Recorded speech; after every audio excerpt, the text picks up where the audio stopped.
Aujourd'hui, on se retrouve dans l'atelier du musée pour parler d'un objet qui n'est pas exposé dans le parcours permanent puisqu'il s'agit d'un don récent de la part de l'association des Amis du Musée de la Résistance en Bretagne.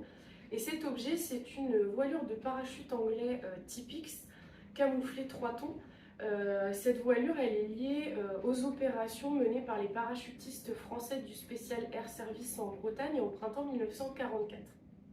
Dans le cadre de l'opération Overlord, le haut commandement allié avait décidé d'employer les parachutistes français du Special Air Service pour mener des missions de sabotage afin de bloquer les troupes allemandes présentes en Bretagne et d'éviter qu'elles ne rejoignent le front de Normandie.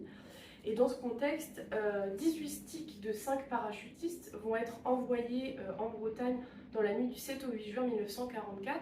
Ces opérations vont être nommées des Couney Parties.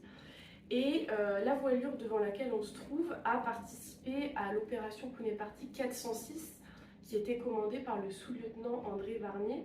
Et ce stick avait pour objectif le sabotage de la ligne ferroviaire entre Rennes et Messac.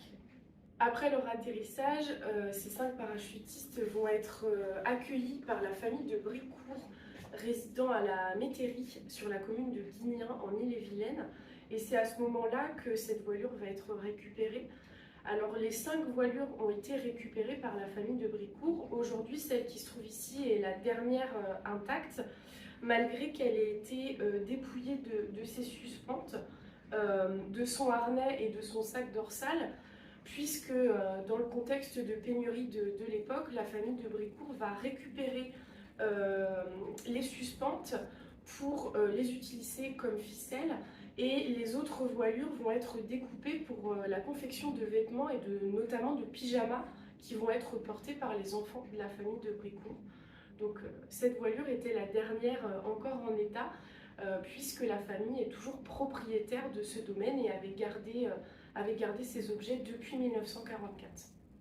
Une fois la mission accomplie, le stick du sous-lieutenant Varnier avait pour ordre de rejoindre la base d'Ingson dans le Morbihan. Ils participeront également au combat de Saint-Marcel le 18 juin 1944 aux côtés du 2e bataillon FFI du Morbihan. Le sous-lieutenant André Varnier a été fait compagnon de la Libération.